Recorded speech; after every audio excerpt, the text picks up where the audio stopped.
नमस्कार, बहुत स्वागत है आपका इंडिया लीगल में। मैं आज राजश्री आपके सामने एक ऐसे मसले के साथ हाजिर हूँ जो अंतिम व्यक्ति की बात करता है। जैसा कि आप जानते हैं कि इंडिया लीगल में हम हर बार एक ऐसा मुद्दा लेकर सामने आते हैं जिसमें केवल कानूनी दांव पेच की ही बात नहीं होती है, बल्कि भविष्य का एक इशारा होता है और जो समस्या है उसका समाधान ढूंढने की कोशिश की जाती है। कहते हैं कि यदि किसी देश की खुशहाली को देखना हो, उसके इंडेक्स को नापना हो, तो वहाँ के अंतिम व्यक्ति की खुशी को आप माप लीजिए। आपको समझ में आ जाएगा कि वो देश किस हालत में है, उसकी आर्थिक स्थिति, सामाजिक स्थिति क्या है। और जब अंतिम व्यक्ति की बात चलती है तो उस अंतिम कतार में सबसे पहले खड़ा मिलता है मजदूर। तो आज मैं मजदूरों की बात करूंगी, मजदूरों से जुड़े हुए कानून की बात करूंगी। श्रमिकों के कल्याण के लिए एक वृहद कानून बनकर तैयार हुआ है। 23 सितंबर को संसद में श्रम कानून से जुड़े 3 अहम कोड पास किए गए। ये सभी 4 श्रम कोड 1 अप्रैल 2021 से लागू हो जाने वाले हैं। सरकार ने श्रम सुधार की बात कहते हुए 44 केंद्रीय श्रम कानूनों को मिलाकर 4 कोड बिल तैयार किए हैं। इनमें से 3 कोड बिल औद्योगिक संबंध कोड बिल, सामाजिक सुरक्षा कोड बिल और व्यावसायिक सुरक्षा, स्वास्थ्य एवं कार्यदशा कोड बिल के नाम से जाना गया है। ये तीनों 2020 के अंत में पास हुए। चौथा बिल जो है वो है मजदूरी कोड विधेयक, जिसको मोदी सरकार ने 2019 में ही पारित कराया था। श्रम मंत्री संतोष गंगवार ने राज्यसभा में बिलों को पेश करते हुए इसे ऐतिहासिक करार दिया और कहा कि ये कानून श्रमिक कल्याण में मील का पत्थर साबित होंगे। आपको वो तस्वीरें नहीं भूली होंगी जब कोविड का दौर आया और जिस तरह से मजदूर पूरे देश से पलायन करके अपने घरों की ओर लौटे और सरकारी अव्यवस्था का शिकार बने, पैदल ही वो चले। वो तस्वीरें भी हमारे जहन में अभी भी ताज़ा हैं, हर भारतीय के जहन में ताज़ा हैं। इस संदर्भ में भी मजदूरों को लेकर, श्रमिकों को लेकर ये जो नए बिल्स आए हैं, ये वाकई कितना मील का पत्थर साबित होंगे, कानूनी पहलू क्या है, यही आज हम जानने वाले हैं। गौरतलब है कि देश की आज़ादी के 73 साल बाद जटिल श्रम कानून सरल, ज्यादा प्रभावी और पारदर्शी कानून में बदल जाएगा, ये श्रम मंत्री का दावा रहा। सरकार के मुताबिक लेबर कोड श्रमिकों के अधिकारों की रक्षा करेगा और ये उद्योगों को आसानी से चलाने में मदद करेगा। लेकिन श्रम संगठन इस कानून को सीधे तौर पर मजदूर विरोधी बता रहे हैं। ये विधेयक कामगारों के लिहाज से काफी महत्वपूर्ण है, क्योंकि इनमें कंपनियों को आसानी से हायर एंड फायर यानी नौकरी पर रखने या निकालने की छूट दी जा रही है। ये एक बहुत ही बड़ा मसला बन रहा है, खासकर उनकी ओर से ये बनाया जा रहा है जो कि इस कानून की पेचीदगियों को समझाने की कोशिश कर रहे हैं। उनके हिसाब से ये बिल ये कहता है कि किसी भी संगठन में काम करने वाला कोई भी कामगार बिना 60 दिन पहले नोटिस दिए हड़ताल पर नहीं जा सकता। फिलहाल ये अवधि 6 हफ्ते की है। Labour code negotiating trade union का नया कॉन्सेप्ट भी लेकर आई है। अगर किसी कंपनी में कई यूनियंस हैं तो 51% सदस्यों वाली यूनियन या काउंसिल को निगोशिएटिंग यूनियन कहा जाएगा। ये कदम स्वागत योग्य है, इसमें कोई शक नहीं है, लेकिन इस पर कोई नियम नहीं बनाए गए हैं। ये बहुमत वाला दर्जा कैसे तय होगा और ये तय करने का जिम्मा कौन उठाएगा, इसकी जिम्मेदारी किसकी होगी, उत्तरदायित्व किसका होगा, ये भी समझना बहुत जरूरी है। औद्योगिक संहिता, लेबर कोड्स और औद्योगिक ट्रिब्यूनल के बीच के अंतर को भी ये मिटाती है। ऐसे में आखिर ये ट्राइब्यूनल्स किस तरह से काम करेंगे? मजदूर यूनियनों से जुड़े नेताओं की यदि हम माने तो औद्योगिक संबंध कोड विधेयक के जरिए सरकार ने मजदूरों और यूनियनों के हाथ को बांध दिया है। अब मजदूरों की हक की बात करने वाला, मजदूरों की बात करने वाला यूनियन जो है वो एक तरह से बिखर जाएगा और इस तरह से मजदूर एकता बिल्कुल खत्म हो जाएगी और ये पूंजीवादी व्यवस्था के पक्ष में होगी, ऐसा मजदूर यूनियन के नेताओं का कहना है। नए कानून में उन मानदंडों को कड़ा किया गया है जिनके आधार पर कोई यूनियन फैक्ट्री के मैनेजमेंट से बातचीत या बार्गेन करने में सक्षम होती है। सहूलियतों की बात करें तो इस बिल में ग्रेच्युटी वाली बात खास है। 5 साल की सीमा को समाप्त किया जा रहा है। इसको अलग अलग स्थितियों में 3 साल या 1 साल किए जाने का प्रस्ताव दिया गया है। यहां पर सरकार ने यह भी जोड़ा है कि औद्योगिक न्यायाधिकरणों में मजदूरों से जुड़े मामलों का निपटारा 1 साल के अंदर किया जाएगा। इससे जुड़ा एक पहलू ये भी है कि अगर मजदूर हड़ताल करना चाहे और अगर कंपनी प्रबंधन उस मामले को किसी तरह से न्यायाधिकरण में ले जाए तो फिर अधिकतम 1.5 साल तक उस मामले में मजदूर कोई हड़ताल नहीं कर सकेंगे। जानकारों का कहना है कि नए कानून में जिस तरह की शर्तें रखी गई हैं उनके तहत हड़ताल का आयोजन लगभग असंभव हो जाएगा। सरकार ने नए श्रम कानूनों में कामगारों को कुछ सहूलतें दी हैं, ऐसा सरकार की ओर से बार बार दावा किया गया है। इसके हिसाब से महिला कामगारों का पुरुष कामगारों के समान ही वेतन प्रदान किया जाएगा। पूरे भारत में एक समान मजदूरी लागू होगी। ईएसआई और ईपीएफओ की जो सुविधा, सामाजिक सुरक्षा कवच जो मजदूरों को दिया जाता है, वो सभी मजदूरों को अब मिला करेगा। स्थायी कर्मचारियों की तरह ही अस्थायी कर्मचारियों को भी एक ही तरह की सेवा शर्तें यानी कि ग्रेच्युटी, छुट्टी आदि तमाम चीजें दी जाएंगी। प्रवासी कामगारों को कंपनियां अपने घर जाने हेतु वर्ष में एक बार भत्ता भी प्रदान करेंगी। ये वो सुनहरी जिसको आप कह सकते हैं लाइंस हैं जो ये बिल में दिखाई गई हैं, लेकिन इसके पीछे का सच भी मैंने आपको बताया। जो मजदूर यूनियन के और मजदूर के जो तमाम ऐसे लोग हैं जो मजदूरों के हक के लिए काम करते हैं, उनका जो डर है वो भी मैंने आपको दिखाया। इसके अलावा सरकार ने श्रम कानून में एक बड़ा बदलाव विश्व बैंक के ease of doing business ranking यानी कि कारोबार सुगमता रैंकिंग में 10वें पायदान पर पहुंचने के मकसद से किया है। सरकार ने बताया कि ये क्यों उसने किया।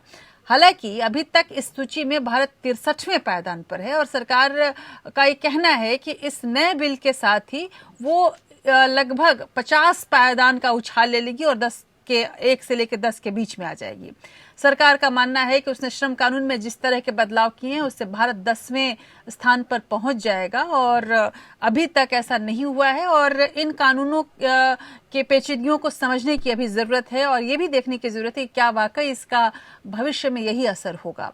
गौरतलब है कि लेबर लॉ की सच्चाई क्या है, अभी तक इसको ढंग से न समझा गया है न समझाया गया है। आज इंडिया लीगल में हम यही कोशिश कर रहे हैं क्योंकि हम उनकी बात कर रहे हैं जो शायद समझते ही नहीं कि उनका हक क्या है।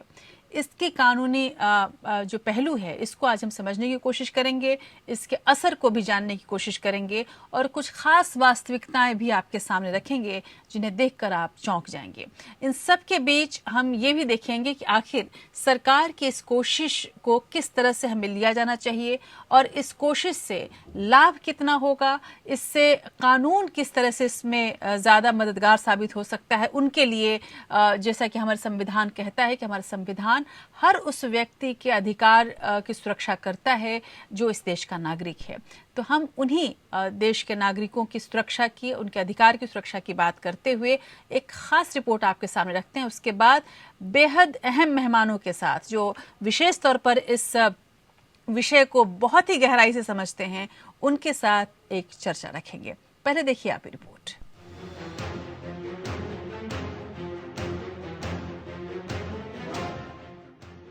लॉकडाउन से चोट खाई इकोनॉमी की मरहम पट्टी करने और अर्थव्यवस्था को दोबारा पैरों पर खड़ा करने के लिए श्रम कानून में अहम बदलाव किए गए हैं।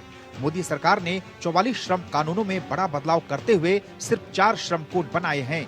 इसके साथ ही सरकार ने 12 कानूनों को रद्द करते हुए पुराने 44 में से 3 कानूनों को नए श्रम कोड में शामिल किया है। माना जा रहा है कि इससे श्रमिकों के हितों की रक्षा होगी और अर्थव्यवस्था एक नया सवेरा देखेगा। लेकिन वहीं श्रमिक वर्ग में चिंता भी है, अपने हक मारे जाने की चिंता। आइए एक नजर डालते हैं 3 मुख्य कानूनों पर। इंडस्ट्रियल रिलेशन बिल 2020, बिना मंजूरी 300 से कम कर्मचारी वाली कंपनियां कर सकेंगे छटनी। अब जिन कंपनियों में कर्मचारियों की संख्या 300 से कम है, वे सरकार से मंजूरी के बिना ही कर्मचारियों की छटनी कर सकेंगी। छटनी या शटडाउन की इजाजत उन्हीं ऑर्गेनाइजेशन को दी जाएगी जिनके कर्मचारियों की संख्या पिछले 12 महीने में हर रोज औसतन 300 से कम रही हो। इसके अलावा ये बिल कहता है कि किसी भी संगठन में काम करने वाला कोई भी कामगार बिना 60 दिन पहले नोटिस दिए हड़ताल पर नहीं जा सकता। फिलहाल ये अवधि 6 हफ्ते की है। Occupational safety, health and working condition bill 2020, ये बिल कंपनियों को छूट देगा कि वो अधिकतर लोगों को कॉन्ट्रैक्ट बेसिस पर नौकरी दे सकें। महिलाओं के लिए काम के घंटे सुबह 6 बजे से लेकर शाम 7 बजे के बीच ही रहेगा। शाम 7 बजे के बाद अगर काम कराया जा रहा है तो सुरक्षा की जिम्मेदारी कंपनी की होगी। कोई भी कर्मचारी एक हफ्ते में 6 दिन से ज्यादा काम नहीं कर सकता। ओवर टाइम कराने पर उस दिन का दोगुना पैसा। बिना अपॉइंटमेंट लेटर के किसी की भर्ती नहीं। सोशल सिक्योरिटी बिल 2020, अब 1 साल में मिल सकेगी ग्रेच्युटी। सोशल सिक्योरिटी कोड 2020 के नए प्रावधानों में बताया गया है कि जिन लोगों को फिक्स टर्म बेसिस पर नौकरी मिलेगी उन्हें उतने दिन के आधार पर ग्रेच्युटी पाने का भी हक होगा। इसके लिए 5 साल पूरे करने की जरूरत अब नहीं है। सवाल ये उठ रहा है कि क्या 50 करोड़ मेहनत कश श्रमिकों की किस्मत बदल जाएगी या फिर वो एक बार कानूनी बंदिशों में जकड़ जाएंगे। Bureau report. और लगभग 100-125 साल पहले देखा जाए तो एक नारा उठा, दुनिया के मजदूरों एक हो, और दुनिया बदल गई। एक नई व्यवस्था हमारे सामने आ गई, लेकिन और वो लंबी चली और आज भी देखा जाए तो मजदूर एकता पर तमाम तरह के साहित्य लिखे गए, तमाम तरह के कानून बने। पूरे विश्व में यदि सबसे ज्यादा किसी चीज पर ध्यान दिया गया तो वो है मजदूरों पर। सबसे ज्यादा क्रांतियां जहां पर पली हैं वो है मजदूरों के दिलों में, जिसको कहा जाए क्रांतियां पली हैं। लेकिन अब जो स्थिति है भारत में, यदि हम देखें, कोविड ने बहुत हद तक जो वो दौर था जब हमने देखा देश भर के मजदूरों को पैदल चलते हुए अपने परिवार के साथ, तो हमारे देश की जो सच्चाई है, विशेषकर मजदूरों को लेकर हम जिस तरह की स्थिति अभी तक आज़ादी के 73 साल बाद बना पाए हैं, ये स्पष्ट हो रहा था कि अभी भी हम उनके दुख सुख से बहुत दूर हैं। ऐसे में सरकार की इस कोशिश को हम कैसे लें, ये समझना बेहद ज़रूरी लगा हमें, और इसलिए ये कार्यक्रम आपके सामने है। और इस वक्त बेहद खास गेस्ट का पैनल भी हमारे साथ है। जस्टिस के जी बालाकृष्णन, पूर्व प्रधान न्यायाधीश भारत के, हमारे साथ जुड़ेंगे। जस्टिस भंवर सिंह जी, पूर्व जज इलाहाबाद हाई कोर्ट के, हमारे साथ हैं। बहुत बहुत शुक्रिया सर, हमारे स्टूडियो में जस्टिस भंवर सिंह जी मौजूद हैं। राजेश नारंग हमारे साथ जुड़ेंगे, अधिवक्ता, और पवन कुमार क्षेत्रीय सचिव BAMS हमारे साथ जुड़े हुए हैं। मुकेश मोहन गुप्ता, अध्यक्ष CIMS ME हमारे साथ जुड़े हुए हैं। और मेधा पाटिकर, सामाजिक कार्यकर्ता, बेहद विश्वसनीय नाम जिसको कहा जाए, वो हमारे साथ जुड़ी हुई हैं। और इन लोगों के साथ मिलके आज हम इस पूरे मसले को समझने की कोशिश कर रहे हैं। और जिसको कहा जाए, एक शेर के साथ शुरुआत करूंगी। अल्लामा इकबाल का एक शेर है कि तो कादिर ओ आदिल है मगर तेरे जहां में है तल्ख बहुत बंदाए मजदूर की औकात। कुछ इसी अंदाज में अभी भी ये सच्चाई हमारे सामने है। इसके पहले कि मैं इसके तमाम पहलुओं को जानने की कोशिश करूं, जस्टिस भंवर सिंह, कानून का एक हस्ताक्षर हैं आप। पहली प्रतिक्रिया आप ही से लूंगी कि जब ये बिल आया तो आपकी पहली प्रतिक्रिया क्या थी? मैम, मैं इसकी बैकग्राउंड में थोड़ा सा जानना चाहूँगा कि ये बिल 4 क्यों पास किए गए। और ये मुद्दा सारा ट्रेड यूनियन से जुड़ा हुआ था। अगर हम अपनी हिस्ट्री में जाएं, ब्रिटेन की हिस्ट्री, जो ब्रिटिश रूलर्स हमारे यहाँ थे, राज करते थे, तो ब्रिटेन में भी जब मिल मालिकों ने मज़दूरों को ज़्यादा एक्सप्लॉइट किया, उनकी वेजेस कम दी, महिलाओं को आधी वेजेस पुरुषों के मुकाबले दी, उनकी तनख्वाहें यानी वेजेस उनकी काट देते थे बिना किसी जायज़ रीज़न के, तो वहाँ पे ट्रेड यूनियंस का जन्म हुआ। और एक बीट राइस वेब ने एक किताब लिखी है, हिस्ट्री ऑफ ट्रेड यूनियनिज्म, जिसमें उन्होंने कहा है कि ट्रेड यूनियनिज्म का जो डेवलपमेंट है वो केवल एक्सप्लॉयटेशन ऑफ लेबर क्लास की वजह से हुआ। ट्रेड यूनियंस हमारे यहाँ भी बनी 1851 में, जब टेक्सटाइल मिल बॉम्बे में बने तो ट्रेड यूनियन वहाँ भी बनी, और जगह जगह बनी, कानपुर में बनी।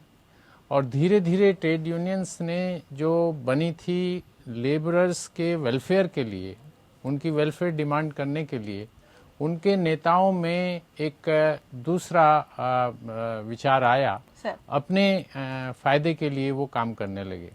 और उसका नतीजा ये हुआ कि बात बात पर हड़ताल होने लगी। कानपुर का उदाहरण हमारे सामने है। कानपुर में इतनी टेक्सटाइल मिल्स थी, 18 टेक्सटाइल्स मिल और दर्जनों छोटी छोटी मिलें केवल श्रमिकों की स्ट्राइक की वजह से बंद हो गई। और दूर क्यों जाएं, बॉम्बे और कानपुर हमारे पड़ोस में जो है, दिल्ली में कोलकाता इतना बड़ा उदाहरण रहा। DCM मिल्स थी, कलकत्ता है। इसके अलावा मैंने अपनी आंखों से देखा मोदी नगर, जो यहाँ से एक मेरे ख्याल 20-25 किलोमीटर दूर होगा, बिल्कुल, तो वहाँ पे एक टेक्सटाइल मिल था जिसमें 4000 मजदूर काम करते थे। जब वो 4000 मजदूर अपनी शिफ्ट करके थोड़े थोड़े करके बाहर आते थे, तो उन दिनों में यानी आज से करीब करीब 40 साल पहले सड़क बंद हो जाती थी, रास्ता जाम हो जाता था, इतने मजदूर काम करते थे। वहाँ के जो लीडर्स थे, जो मजदूर संघ के लीडर्स थे, उन्होंने जो है छोटी छोटी बातों पर हड़ताल कर दी और नतीजा ये हुआ कि वहाँ पे टेक्सटाइल मिल 4000 मजदूरों वाली बंद हो गई। सर आपका ये अर्थ मैं समझूं कि जो यूनियंस की जो एक तरह से पॉलिटिक्स हुई, इसकी वजह से ये बिल आया है, ये भी एक कारण रहा होगा। एक कारण ये है जी। मेधा पाटकर जी हमारे साथ जुड़ी हुई। मेधा पाटकर, आप क्रांति के लिए ही जानी जाती हैं, कितनी सहमत हैं आप इस बात से? और साथ ही मैं आपसे जानना चाहूंगी कि जो नया कोड है, इसको कितना आप मुफीद पाती हैं मजदूरों के लिए? मैं तो ये साफ कहना चाहती हूँ कि 44 केंद्रीय कानून जो मजदूरों के, श्रमिकों के जन संघर्षों से ही पिछले 7 दशकों में उभर कर आए और उनके ही द्वारा श्रमिकों को अपने जीने का, आजीविका का अधिकार और गैर बराबरी के सामने लड़ने का अधिकार प्राप्त हुआ। वो कानून वापस लेना एक अभूत निर्णय है, जो लॉकडाउन में पूर्णतः अजनता तरीके से श्रमिक संगठनों को संवाद में न लेते हुए केवल ईज ऑफ डूइंग बिजनेस यानी कॉर्पोरेट इंटरेस्ट, इसके लिए लिया गया है। इसमें विश्व बैंक ने 48,000 करोड़ रुपए का कर्जा कोरोना ग्रस्तों के लिए देते हुए क्या क्या प्रभाव दबाव डाले। एक बात है, इन्होंने 9 अलग अलग अनुबंध किए हैं, वर्ल्ड बैंक ही नहीं, एशिया डेवलपमेंट बैंक और अन्य विदेशी सहकारी संस्थाओं से, और इसी के कारण उन्होंने ये लाइन ऑफ एक्शन ली है। ये जब उन्होंने किया है तब मजदूर एकता से बात कहते हुए न केवल जो संगठित माने जाते हैं पर असंगठित मानकर जिनका अपमान किया जाता है, पर वो संगठित है, असुरक्षित है, ऐसे 95% मजदूर, जिसमें हमारी घरेलू है, जिसमें हमारे फेरी वाले हैं, जिसमें अपने खेत मजदूर है, हमारे खेतीहर समाज के पशुपालक है, अब सब ये सब आज गिरान होने वाले हैं। और ये कानून जो कि एक प्रकार की व्यावसायिक सुरक्षा देते थे, उसके बदले अब उन्होंने कोड लाया है। इसका आप उदाहरण दे दीजिए। इन्होंने को भी के कन्वेंशन धिक्कारा है। इसमें 100 से ज्यादा अलग अलग ऑक्यूपेशन का जिक्र था और सेफ्टी के अलग अलग था। उसके बदले इन्होंने 29 ही लाए हैं और इसमें बहुत सारे, जैसे माइग्रेंट वर्कर्स हैं, जैसे डोमेस्टिक वर्कर्स हैं, और बहुत सारे लोगों को इससे बाजू में रखा है। बिल्कुल। हम ये भी कहते हैं कि इन्होंने फैक्ट्रीज एक्ट बता दिया है। फैक्ट्री के डेफिनेशन बहुत सारे इंडस्ट्रियल एंटरप्राइजेस को, औद्योगिक इकाइयों को इन्होंने बाजू में किया है। इन्होंने महिलाओं का अधिकार किया है, उनको नाइट शिफ्ट देना और ओवर टाइम भी 50 से 100 घंटे तक बढ़ाना। बिल्कुल। मतलब हमारे बच्चों का और अगली पीढ़ी का भविष्य खतरे में डालना। सही बात है। और जी बिल्कुल, आप सही दुरुस्त करें कि इसी जाहिर सी बात है कि इसीलिए बहुत सारी चिंताएं भी हो रही है। मेधा जी, जो एक आपने असंगठित क्षेत्र और छोटे उद्योगों की बात की है, मैं मुकेश मोहन गुप्ता जी से पूछना चाहूंगी। मुकेश जी, जो इस पूरे बिल में देखा जाए तो जो सबसे ज्यादा जिसने डराया वो था वो नियम जिसके तहत 300 लोगों तक, यदि आपकी कोई फैक्ट्री है और 300 कर्मचारी आपके पास काम करते हैं, तो आप हायर एंड फायर की पॉलिसी ले सकते हैं, आप किसी भी वक्त उनको निकाल सकते हैं। मैं आपको एक और सच्चाई बताऊं, इस वक्त बिहार में चुनावों का दौर चल रहा है और वहां पर गांव-गांव में जो कॉन्ट्रैक्टर हुआ करते थे, जो लेबर लेके आते हैं, वो पहुंचकर बार-बार ये कह रहे हैं, हालांकि इसके कुछ अलग अपने अपने कुछ खास उनके उद्देश्य हैं, पर वो मजदूरों को डरा रहे हैं कि यदि तुम नहीं आओगे, छठ है, तमाम त्योहार हैं, वो उन त्योहारों को छोड़ो और जल्दी जाकर फैक्ट्री ज्वाइन करो, नहीं तो तुम्हें काम से निकाल दिया जाएगा। तो आप ये समझिए कि उन पर किस तरह का मानसिक दबाव, किस तरह का डर दिखाया जा रहा है। क्या ये हम फैक्ट्री मालिकों के हाथ में एक ऐसी छड़ी दे रहे हैं जो मजदूरों के पीठ पर चाबुक बनकर कभी भी गिर सकती है? आपको ऐसा लगता है? नहीं, देखिए राजश्री जी, जैसे जस्टिस भवर सिंह जी ने बहुत अच्छे एग्जाम्पल दी, बिल्कुल मोदी ने या वेस्ट बंगाल बताया, ये जो स्ट्राइक है आखिर ये किसके काम की होती है? और ये जो हायर एंड फायर की जो पॉलिसी है, कोई भी बिजनेसमैन, देखिए जितने भी बिजनेसमैन हैं, चाहे वो एमएसएमई सेक्टर में हो या लार्ज कॉर्पोरेट में हो, ये पक्की बात है कि हर जो बिजनेसमैन है वो ढूंढता है अच्छे टीम्स को, यानी बिना टीम के कोई काम नहीं हो सकता। तो ये हायर एंड फायर किसके लिए आखिर? जो अच्छा काम करेंगे उनको तो जितने भी बिजनेसमैन है वो सब ढूंढ रहे हैं। और जहां तक ये बात है कि भाई वो कहा जा रहा है कि आप जल्दी से अपनी नौकरी को ज्वाइन कीजिए, नहीं तो आपको हटा दिया जाएगा। देखिए हमें दोनों तरफ से सोचना होगा। अगर हम बिल्कुल ऐसी छूट दे दें कि भैया आप महीने में 15 दिन, 1 महीना, 20 दिन, जितना आप चाहे बाहर रहिए, फिर भी आपकी नौकरी बनी रहेगी, ये तो पॉसिबल नहीं है। मैं समझता हूं कि इन कोड्स के द्वारा आप देखिए अभी तक जो 200 करीब स्टेट के जो लॉ थे लेबर से रिलेटेड, 200 और 29 ऐसे जो सेंट्रल लॉ थे जिनको अब ये 4 कोड में कन्वर्टेड किया गया है, जो लेबर थी हमारी वो भी नहीं समझ सकती थी, वो तो बिल्कुल ही नहीं समझ सकती थी कि उनके फायदे की क्या चीज है। अभी ये कर दिया गया, जो अनऑर्गेनाइज सेक्टर में अपॉइंटमेंट लेटर ही नहीं मिलते थे, अभी ये कंपलसरी कर दिया गया कि भाई अपॉइंटमेंट लेटर जरूर मिलेगा। इसके अलावा जो आप समझिए जो कॉन्ट्रैक्ट लेबर होता था, बहुत बड़ा एक तबका ऐसा है जो फिक्स टर्म के लिए हम उनको एम्प्लॉय करते थे, उनको कोई फैसिलिटी नहीं दी जाती थी। अभी जो स्पेशल जो एक प्रोविजन लाया गया है, जो फिक्स टर्म के जो लेबर है उनके लिए, वो एक बहुत बड़ी मैं समझता हूँ कि एक मदद होगी ये जो लेबर है। इसके अलावा जो स्किलिंग फंड का जो आपने शायद उसका अभी जिक्र नहीं हुआ, स्किलिंग फंड के लिए भी जो 15 दिन की जो सैलरी है वो दिया जाएगा। मैं समझता हूँ ये बहुत बड़ा एक मदद होगी उन लोगों के लिए जिनकी अभी स्किल में और बहुत कुछ करने की जरूरत है। 15 दिन की उनको सैलरी मिलेगी अगर हटाया गया तब भी। जो वर्किंग डेज है उसमें कहा गया कि भाई 6 दिन से ज्यादा आप काम नहीं ले सकते। लेकिन मुकेश जी जो मेधा जी का डर है कि आप महिलाओं को कह रहे हैं नाइट शिफ्ट करो, आप तभी आपको वेजेस मिलेंगे, आप उनकी बात को कैसे लेंगे? नहीं देखिए, महिलाओं के लिए तो खास तौर से ये कह दिया गया है कि भाई शाम को 7 बजे के बाद उनसे आप काम नहीं करा सकते, और उसके बाद कोई भी प्रॉब्लम होती है तो उसकी जो जिम्मेदारी है वो एम्प्लॉयर के ऊपर होगी। तो ये बहुत बड़ा एक प्रोविजन है मैं समझता हूँ। तो मैं बस मेघा जी से यही रिक्वेस्ट करना चाहूंगा कि इसमें हमें बिल्कुल पॉजिटिव वे में हम लेना चाहिए। यहाँ पे जो वर्कर्स है उनके लिए खास तौर से प्रोविजन कर दिया। अब जो एम्प्लॉयर होंगे, देखिए उनके राशि जी उनको क्या होगा, अब वो पूरा जो भी सेफ्टी के मेजर है वो जरूर लेंगे, क्योंकि उनको पता है कि अगर कोई भी मिसहैपनिंग होती है तो उसकी जिम्मेदारी उनके ऊपर होगी। तो मैं तो समझता हूँ ये लेडीज के लिए जो सिक्योरिटी के लिए और बड़ी बात होगी। उनको जो वेजेस है बिल्कुल पवन कुमार जी बिल्कुल पवन कुमार जी इस पर अपनी प्रतिक्रिया जरूर देना चाहेंगे। पवन जी, आप क्षेत्रीय सचिव भी हैं बीएमएस के, और इस हिसाब से मैं देखूं तो कुल मिलाकर जो दावे हैं इसमें कोई शक नहीं कि इस बिल में तमाम वो चीजें भी कही गई हैं जिसके हिसाब से ऐसा लग रहा है कि मजदूरों के हक में है, बहुत कुछ है। लेकिन जैसा मेधा जी ने कहा कि पूरा मामला चूंकि, और सरकार ने माना भी है कि ये रैंकिंग बढ़ाने के लिए किया गया है और ईज ऑफ डूइंग बिजनेस के लिए एक बड़ा ये लक्ष्य लेकर किया गया है, इसमें कोई बुराई भी नहीं है।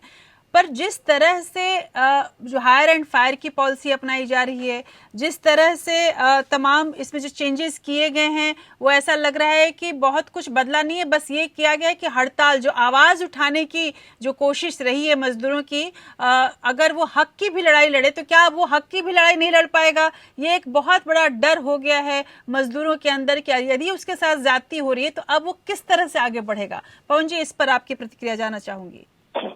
मैं 2-3 बातें प्रारंभ में स्पष्ट करता हूँ। जी। पहली बात यह कि ये कानून 50 करोड़ मजदूरों को कवर नहीं करेंगे। ये केवल जहाँ मालिक मजदूर का संबंध होगा वही कवर करेंगे। जो सेल्फ एम्प्लॉयमेंट का मजदूर है उसको ये कवर नहीं करेंगे। जी। दूसरा, ये जो मनरेगा का वर्कर है 5 करोड़ से अधिक और स्कीम वर्कर है 1 करोड़ से अधिक, ये 6 करोड़ वर्कर भी इसके दायरे से बाहर रहेंगे। तीसरा, ये कहा जा रहा है कि 44 लॉ को मर्ज किया गया है, ये भी ठीक नहीं है। इन चारों कानून में 29 एक्ट को मर्ज किया गया है, 29 कानून को मर्ज करके 4 कानून में बदला गया है। बिल्कुल। और जो आपने पूछा कि आवाज उठाने की, 29 ही नहीं 44 श्रम कानूनों को बदल दिया गया है पवन जी। 44 नहीं मैडम, सॉरी, आप अगर कानून के देखेंगे, मेरे सामने कानून रखे हैं, बिल्कुल, इसमें 29 कानून को मर्ज किया गया है। हाँ, वो बिल्कुल वो मिला दिया गया। 8 कानून सरकार ने चुपके चुपके उस समय समाप्त कर दिए जब देश में जीएसटी कानून आया था। बिल्कुल। ये जो सेस के एक्ट थे, जितने भी बीड़ी वर्कर का, डोलामाइट का, लाइमस्टोन का, बिल्कुल, माइन का, माइका का, जी, दे अबॉलिश एट दैट टाइम, जी, बिल्कुल, जीएसटी केम इन इंडिया। ये इसलिए अभी भी 5-6 कानून को लेकर के क्या होगा उनका, ये कोई भी बताने के लिए तैयार नहीं है। बिल्कुल। तीसरी बात जो मुझे कहना है, आपने जो प्रश्न किया कि आवाज उठाने में दिक्कत आएगी, मैडम सॉरी, बहुत सारी जगह पर यह पहले से भी दिक्कत थी, अब और दिक्कत बढ़ेगी। ये जो ईज ऑफ डूइंग बिजनेस नहीं है, ये ईज ऑफ क्लोजिंग बिजनेस है। मालिकों को 300 तक की छूट देना, यानी मोर देन 98% जो इंडस्ट्री है वो इसके दायरे से बाहर जाएगी। 91.6667 समथिंग यही इंडस्ट्री 300 से अधिक के दायरे में बचेगी। किंतु इसके बावजूद भी इस कानून में प्रावधान है कि अगर एक भी मजदूर की छटनी किया जाएगा तो लास्ट कम फर्स्ट गो का फार्मूला होगा। बाकी तमाम चीजें हैं, इतना आसान नहीं। हालांकि मैं मुकेश जी को पूरा सुन नहीं पाया कम्युनिकेशन के कारण से, किंतु ये पक्की बात है कि मजदूरों के बहुत सारे जो मामले थे वो इस कानून के दायरे से बाहर हो गए। जैसे सोशल सिक्योरिटी कोड में बिल्कुल ये थ्रेशोल्ड लिमिट लाई गई है, यानी 1, 2, 3 मजदूर को कोई लाभ नहीं मिलेगा, 10 और 20 मजदूर जहाँ होंगे बिल्कुल उन्हीं को इसका लाभ मिलेगा। जी, इस प्रकार बिल्कुल पवन जी, आप हमारे साथ बने रहिए। जो ये आपका डर है, मुझे लग रहा है कि कानून की दुनिया इस डर को शायद थोड़ा कम कर पाए या उस पर अलग रोशनी डाल पाए। जस्टिस भंवर सिंह तो हमारे साथ जुड़े हुए हैं इस वक्त। हमारे साथ K G Balakrishnan, former chief justice of India, जुड़ रहे हैं। Very welcome to you sir. My first question is to you. We are discussing about labour laws. How do you see this 3 new labour codes? Is it pro reform, pro worker or pro industry?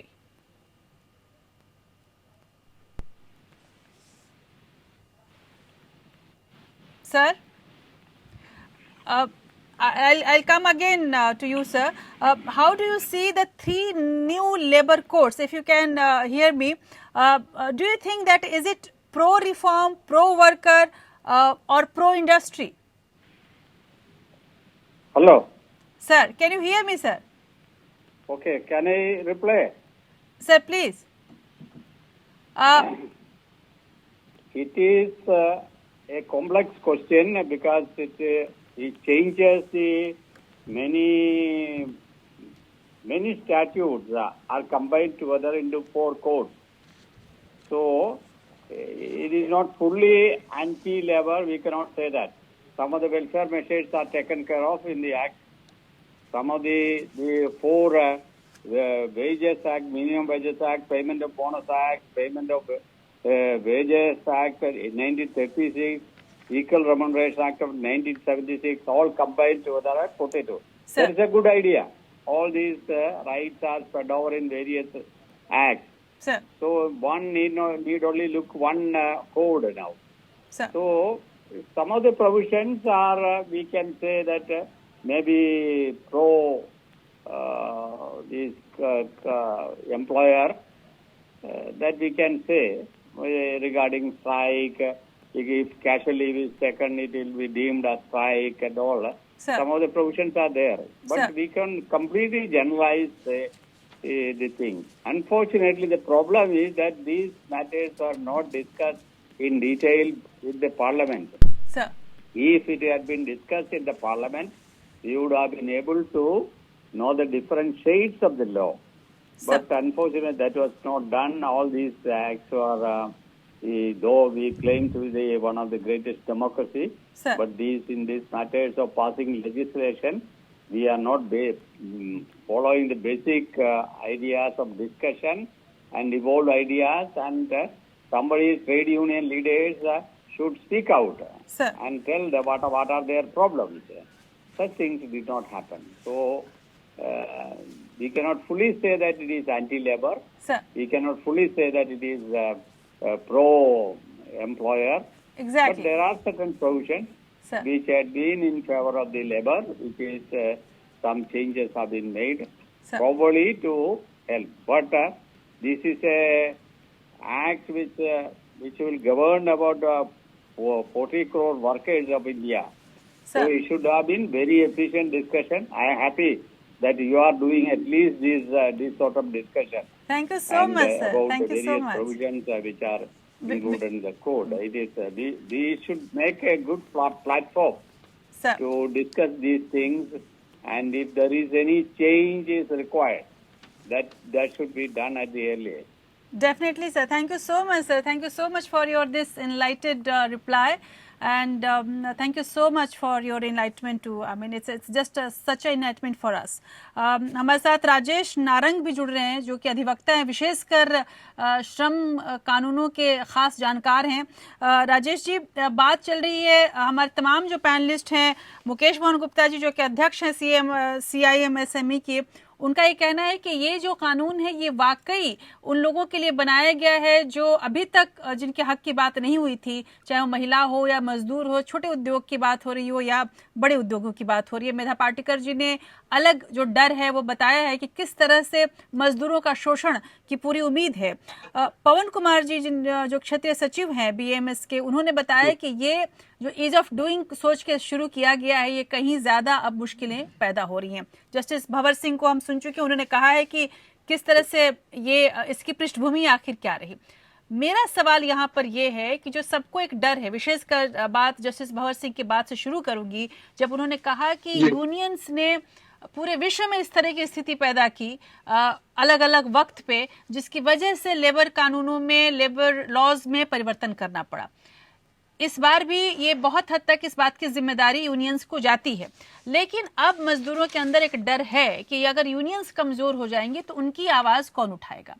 दूसरी बात ये कि अब जो कानूनी दांवपेच जो लड़े जाएंगे वो किस तरह से किए जाएंगे, कैसे मजदूर के साथ यदि कुछ होता है तो वो अकेला तो नहीं जा पाएगा अदालत में. तो आपको क्या लगता है कि अब इसके दांवपेच ज्यादा बुरे तरीके से हमारे सामने आएंगे, और इससे जो जैसे अब ये हुआ है कि 300 मजदूर तक है, आप जब चाहें हायर एंड फायर कर सकते हैं, तो आपको लगता है कि अब ये कहीं ज्यादा पेचीदा हो जाएगा पहले के बनिस्बत? मैंने अभी तक के जो पैनलिस्ट आंसर सुना है जी, आपने भी बहुत अच्छे तरीके से जो क्वेश्चंस आ रहे हैं, क्वेरीज आ रही हैं, तो बहुत अच्छे से समराइज किया है. तो उस पे मैम मैं एक चीज अपने श्रोताओं को कहना चाहूंगा और सभी वर्कर्स को भी ये आश्वासन देना चाहूंगा कि जो ये बिल्स हैं इनको मेजर इश्यूज को आइडेंटिफाई करके बनाया गया है. अगर आप देखेंगे इंडस्ट्रियल रिलेशन बिल है या सोशल सिक्योरिटी कोड है, तो उसमें एसेंशियल्स को डिलीट नहीं किया गया जी. नंबर 2, अगर आप देखते हैं इंडस्ट्रियल बिल, तो सबसे पहला जो इम्पोर्टेंट चैप्टर है डेफिनेशंस के बाद वो ट्रेड यूनियंस पर है जी.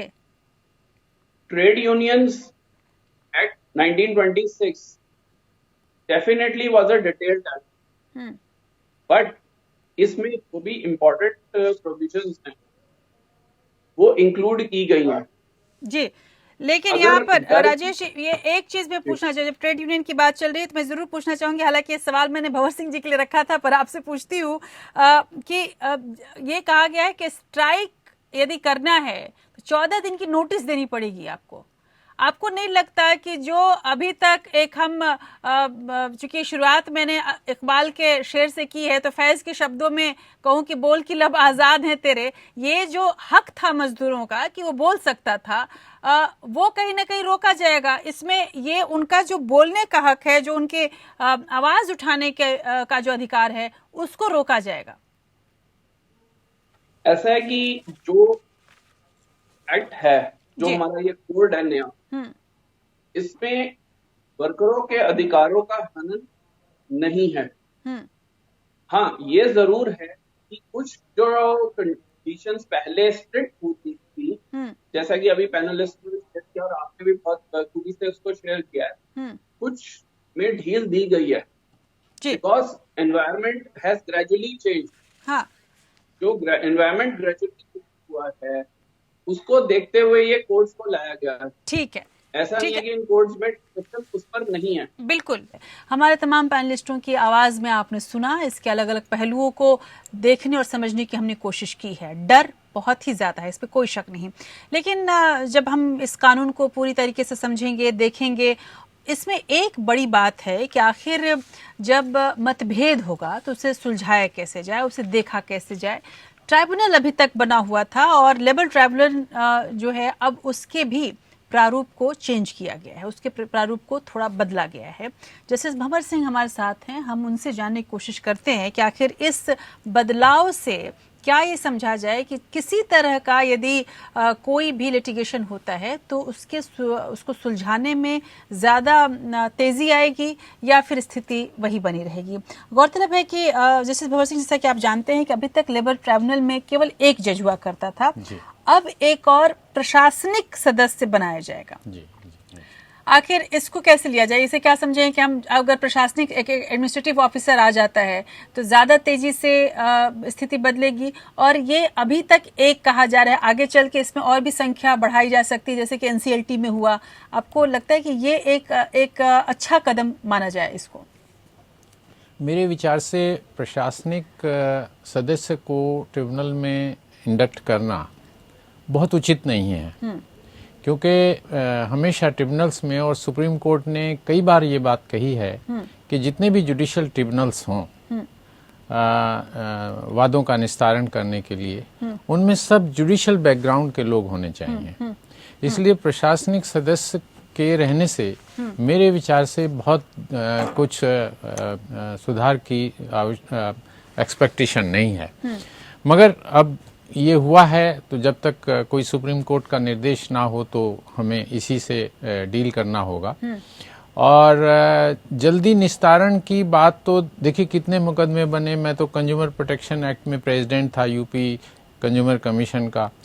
जब मैं गया तो 32,000 अपीलें वहाँ पेंडिंग थी और मैंने करीब 28,000 अपीलें तय की और फिर भी जब मैं छोड़ के आया तो 32,000 अपीलें थी। तो यही हाल इसका भी होगा, इससे ज्यादा उम्मीद मुझे नहीं है। मगर एक चीज मैं जरूर कहूंगा, सारे एमिनेंट जूरिस्ट ने, वी.आर. कृष्णा अय्यर हमारे बहुत सुप्रीम कोर्ट के जज थे, उन्होंने कहा, ए.वी. डाइसी ने कहा, जस्टिस बालाकृष्णन भी उन्हीं में से एक हैं, जेरमी बेंथम हुए, ब्लैक स्टोन हुए, जितने भी एमिनेंट जूरिस्ट हैं, सब ने ये कहा है कि कानून को समय की धारा के साथ बदलते रहना चाहिए। The law must keep pace with times, with changing times. तो जितने भी ये कानून लाए गए हैं, इनको इम्प्लीमेंट करने का ऑब्लिगेशन तो ट्रिब्यूनल्स पे ही रहेगा। बिल्कुल, उन्हें करना पड़ेगा, उनको इम्प्लीमेंट करना पड़ेगा। जैसे एक बहुत अच्छा सुधार हुआ है और जिसे मैं कहूँगा वो बहुत अच्छा रिफॉर्म है और वो प्रो वर्कर्स है और उसको अगेंस्ट एम्प्लॉयर्स नहीं कह सकते, मगर एम्प्लॉयर्स को बांध के रखा है कि जैसे ईपीएफ का जो कंट्रीब्यूशन है, एम्प्लॉयर का कंट्रीब्यूशन है मंथली, उसको कानून अब आया है, उसको जो है समय से जमा कराना होगा। बिल्कुल, और समय से जमा नहीं कराया या जमा नहीं किया तो उसके लिए 1 लाख रुपए का जुर्माना होगा और 1 से लेके 3 साल तक की सजा का भी प्राविधान है। और यदि दोबारा कोई ऐसा एक्ट कमिट करते हैं एम्प्लॉयर्स तो फिर से उतनी ही सजा होगी और उसमें कंपाउंडिंग का प्रोविजन नहीं रखा है। तो ट्रिब्यूनल्स को ये इम्प्लीमेंट करना ही पड़ेगा, उनको एग्जीक्यूट करना पड़ेगा, उनको मुकदमे का निस्तारण जो है वो इस कानून के आधार पर ही करना होगा। तो ट्रिब्यूनल से इतना तो है कि वो इन कानूनों को इम्प्लीमेंट करेंगे, मगर जो अगर ये हो कि प्रशासनिक सदस्य के आने से जल्दी निस्तारण होगा, वो मुझे नहीं लगता कि वो सही है। लेकिन यहाँ पर एक और बड़ा इशू ये आ रहा है कि आखिर ये जो जैसा कि आपने बताया कि इसमें मजदूरों के हितों की रक्षा की बात की गई है, लेकिन उनका क्या जो कि डोमेस्टिक वर्कर हैं, उनका क्या जो माइग्रेंट वर्कर्स हैं। हमारे साथ मुकेश गुप्ता जी जुड़े हुए हैं। मुकेश जी, आप इस पर अपनी प्रतिक्रिया देना चाहेंगे कि यदि हम कह रहे हैं कि एक तरफ की एपीएफ और इस तरह की चीजों की व्यवस्था करके सरकार ने इनके हितों की रक्षा की बात की है, लेकिन क्या आपको लगता है कि इससे माइग्रेंट वर्कर्स जो हैं या फिर वो जो वर्कर हैं जो अनस्किल्ड हैं या डोमेस्टिक वर्कर हैं, उनके हितों की रक्षा कैसे करेंगे? देखिए राशि जी, वैसे तो बहुत अच्छा एक ट्रिब्यूनल का भी जो बात की और जिस तरह से आपने इसको कंपेयर किया एनसीएलटी से, मैं समझता हूँ कि आपका जो नॉलेज बेस है, I would like to really appreciate it कि किस तरह से आपने पूरे इस कानून को समझा है, देखा है और साथ में इसको और भी जो कानून है उससे इसका सिंक्रोनाइजेशन किया है।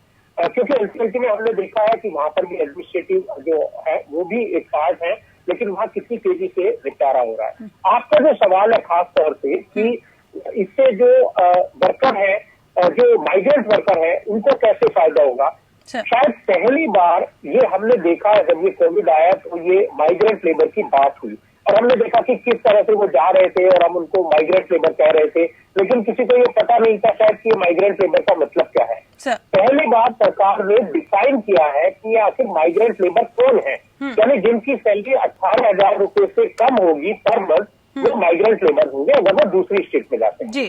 उनको साथ में ये भी कहा गया कि भाई उनको एक बार अपने नेटिव प्लेस में जाने का पता किया जाएगा। ये मैं समझता हूँ कि एक बड़ी बात है।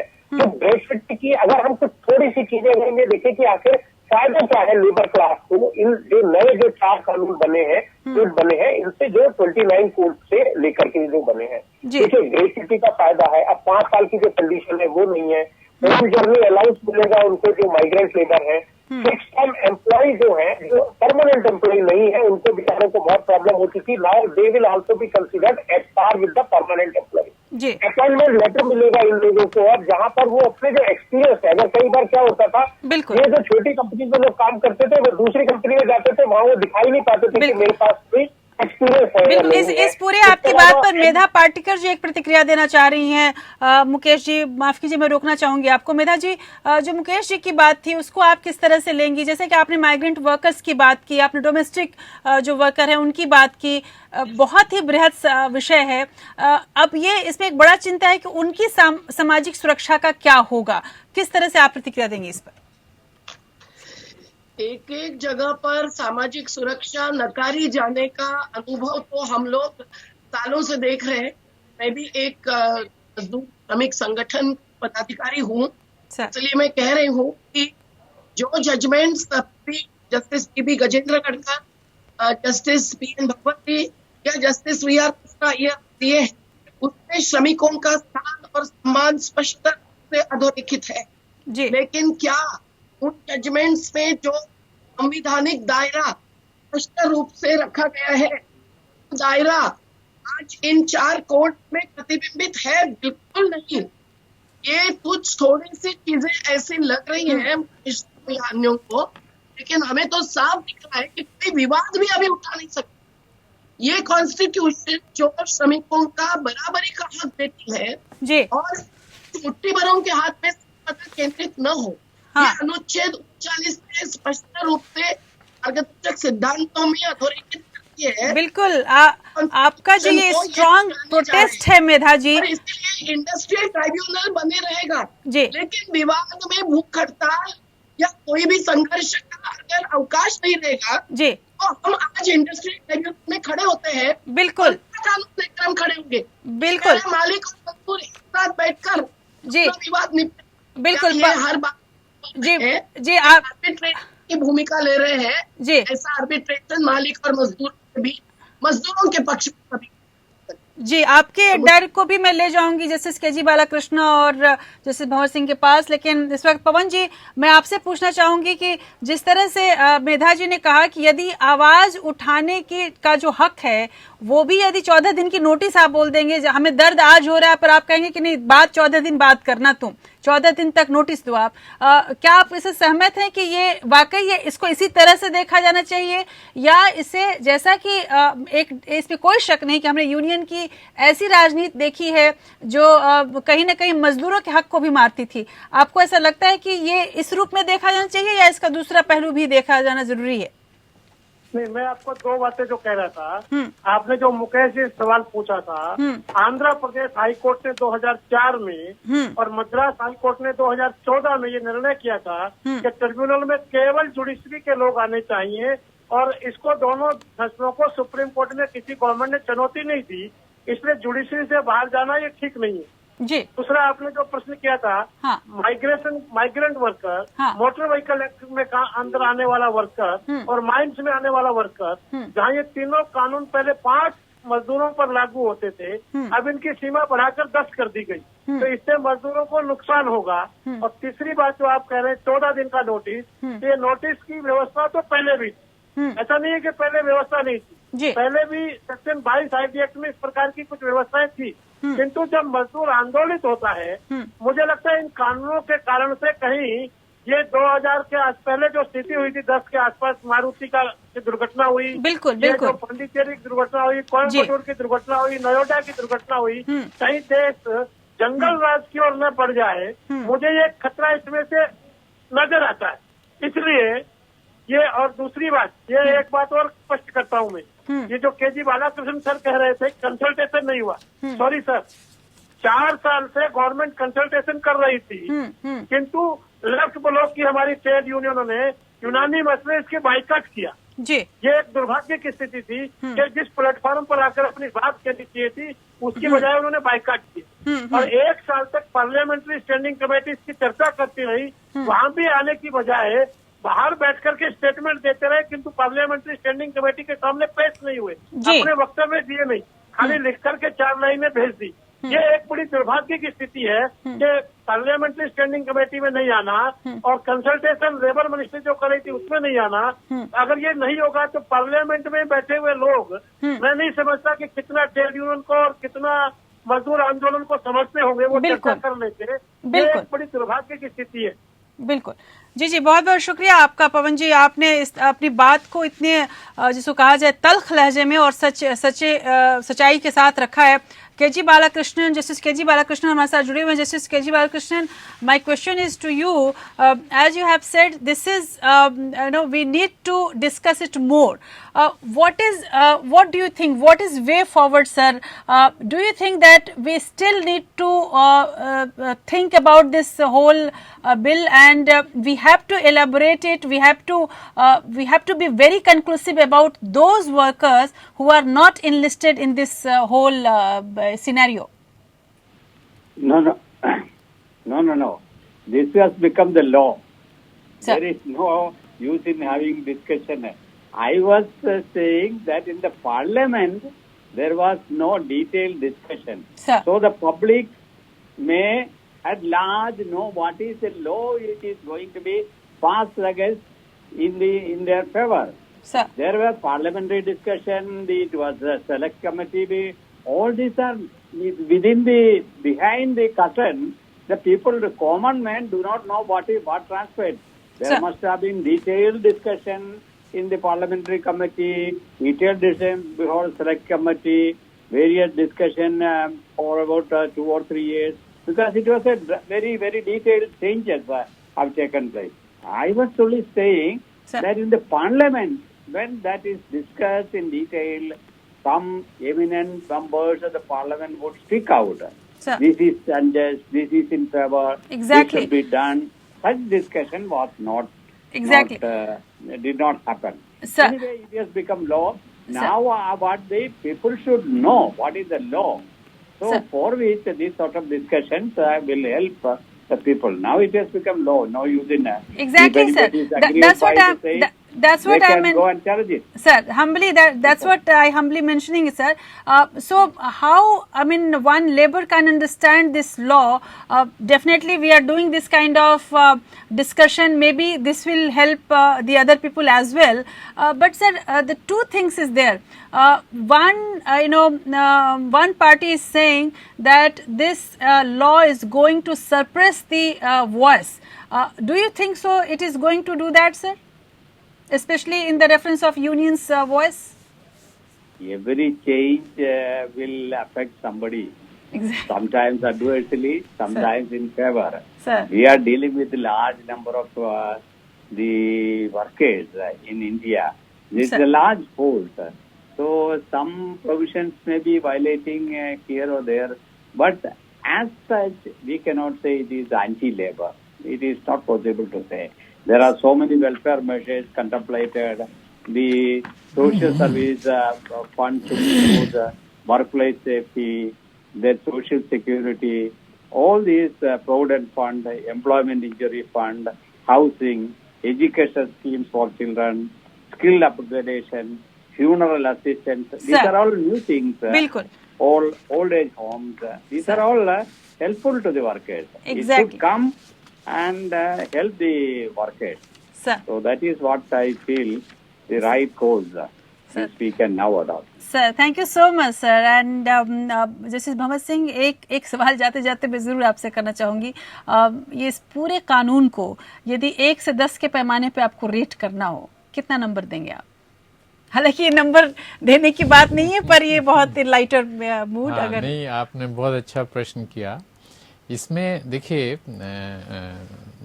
सेकंड नेशनल कमीशन ने 2002 में ये कहा था कि ये लॉज जो एग्जिस्टिंग लॉज उस वक्त भी थे अब सितंबर से पहले भी थे they are obsolete laws they must be changed and in 2013 and 14 the very prominent economists of our country they also endorsed this view and they said that changes are required.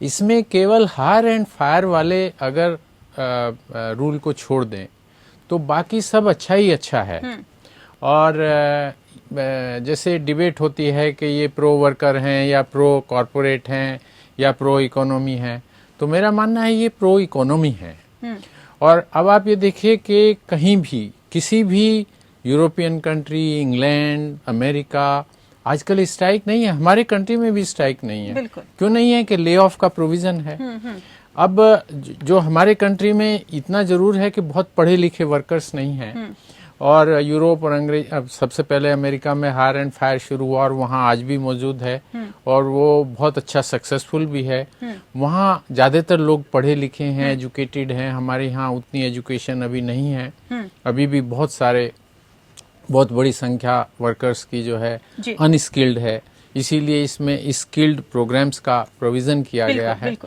और तो मेरा ख्याल है कि ये प्रो इकोनॉमी है India की economy इसमें इम्प्रूव करेगी डेफिनेटली इम्प्रूव करेगी जाहिर सी बात है सर और आपकी इसी बात को सर आगे बढ़ाते हुए बिल्कुल हम अंतिम पड़ाव पर पहुंच चुके हैं बहुत बहुत शुक्रिया हमारे तमाम मेहमानों का और जैसे कि जस्टिस भंवर सिंह ने कहा कि ये प्रो इकोनॉमी है और अर्थव्यवस्था को इससे जरूर तेजी मिलेगी और जब अर्थव्यवस्था को तेजी मिलेगी तो जाहिर सी बात है कि मजदूरों की हालत भी अच्छी होगी और शायद यदि किसी मजदूर को इसको शायराना अंदाज में बोलना होता तो वो यूं बोलता कि ये बात जमाना याद रखे मजदूर हैं हम मजबूर नहीं ये भूख गरीबी बदहाली हरगिज हमको मंजूर नहीं वाकई अब शायद ही कोई मजदूर ऐसा होगा जो भूख और बदहाली की स्थिति को मंजूर करता होगा और सरकार की भी कोशिश है कि मजदूरों को उनकी जो वो स्थिति थी जिसके लिए हम बेचारा के तौर पर उनको देखते थे और अभी तक कोविड के दौरान भी जब वो चले जब उनके खून से जो राजपथ है वो लथपथ हुआ तब भी हमें समझ में आया कि मजदूरों की स्थिति क्या है उस स्थिति से कैसे उसे आगे बढ़ाया जाए कैसे उसे ज़्यादा से ज़्यादा सक्षम और आर्थिक रूप से स्वतंत्र बनाया जाए इसकी सोच जरूर रही है इस पूरे बिल के पीछे, लेकिन इसके अन्य पहलुओं को समझने की जरूरत है। अभी कानून बन चुका है, पार्लियामेंट के अंदर इस पे बहस हो ना हो, लेकिन ये जरूरी है कि सामाजिक स्तर पर, चैनलों के स्तर पर इसके बारे में जागरूकता फैलाया जाए। उनका जो हक है, जो मजदूरों के हक है, उसके बारे में उनको समझाया जाए। और यही एक कोशिश थी इंडिया लीगल की आज, और ऐसी कोशिश हम आगे भी करते रहेंगे। आप बने रहिए हमारे साथ। नमस्कार।